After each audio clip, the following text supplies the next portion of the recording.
Hi, in this video I'd like to share with you a concept that I call the P3 of digital marketing. Now, when most people approach selling online or promoting their business online, what they tend to do is literally create a website and then they jump straight into the marketing. Now what they're going to find, as most people do, is if you've got no structure or no foundation and you just go ahead with spending money on ineffective campaigns, they get a bit disheartened because their marketing attempts come up short and they don't really understand why. And for many people that can be frustrating, or even worse, for some people it can be the breaking point, because for many new companies or entrepreneurs, they'll set up a business or they'll spend money on Facebook ads, YouTube ads, or different types of paid advertising, and what they'll do is they'll experience no sales, they'll experience no clicks in some cases, and then they wonder why, or they wonder what they've done wrong, and they get all these sort of like emotional feedback triggers, which basically they feel like this stuff doesn't work.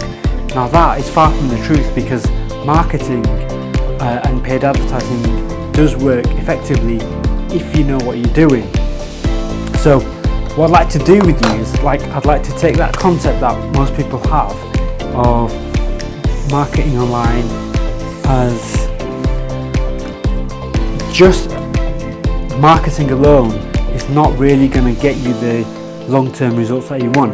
Now, the long-term results I'm talking about are things like people coming to your online estate regularly and engaging and really following and listening and essentially buying your services and products. So how do you go about doing that? Okay, so a little bit about myself. I've worked with some of the biggest companies in the world in their web design departments and their marketing departments, and I've been there when we've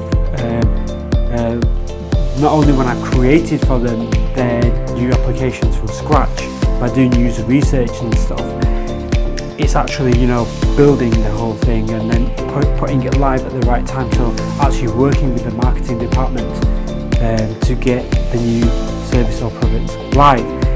And what I found is with some of the companies, you can share with them concepts and you can push forward that I think we should do this first, I think we should do that first, because I think otherwise we're going to be wasting the marketing budget. And effectively some companies listen and some companies don't, or some companies automatically are doing things in the right way. Okay, so what I call my P3 model, okay, effectively is a concept which I've created through my experience of working with some of these companies, right? And what I found is these companies have, before they do anything, they are really hot on making sure that they have in place their branding. So B represents branding, and by that I mean they've got a strong brand guideline in place. They understand how they want their brand to be used across different medias. It's got design rules around the colours they use, the typography, the spacing, the types of images, and all that sort of stuff that you'd expect from branding. Now what that does is it presents a set of design rules that promote consistency, cohesiveness across all touch points where their branding meets consumers, as essentially, right?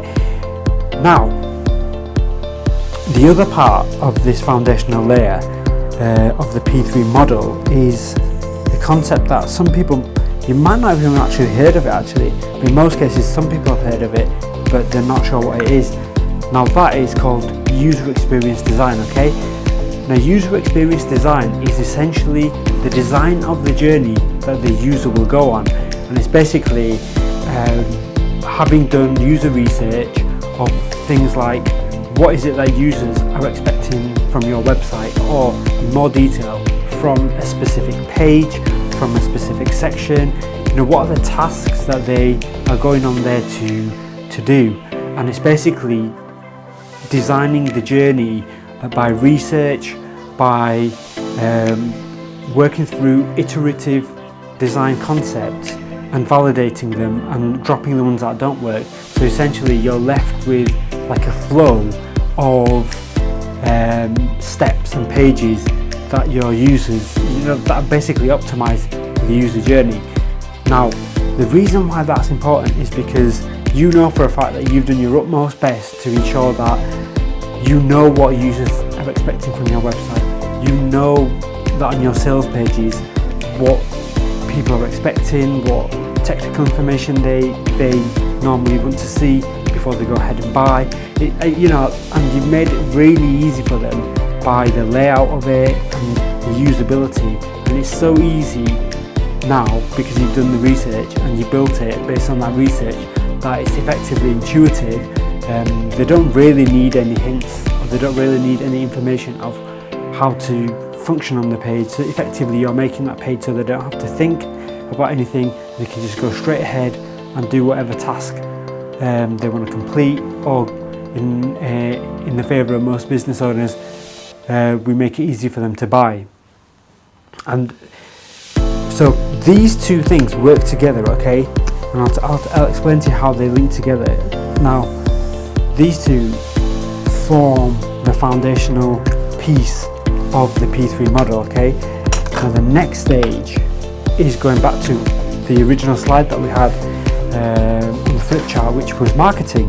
So now if you've got rules around branding, you've got rules around user experience design, that all means that you've got a solid website. You know what users expect. You understand a great deal about your customers and everything, right? So then when it comes time for you to spend your money on marketing, now it becomes so much more easier because you can create multiple campaigns, and the branding will ensure that they're all cohesive. You can create multiple incentivized deals, and your user experience design is going to ensure that your message is clear. The page is designed and it's optimized and it's ready to go. So that money that you're spending on this layer is built on a foundation that is designed for long-term returns and longevity around consumer engagement, okay? So that is effectively the P3 model in short, okay? To find out more about this model and to understand each of the steps in further detail, watch the following videos in the series of the P3 model, and make sure you subscribe below for more videos as well. So for now, take care.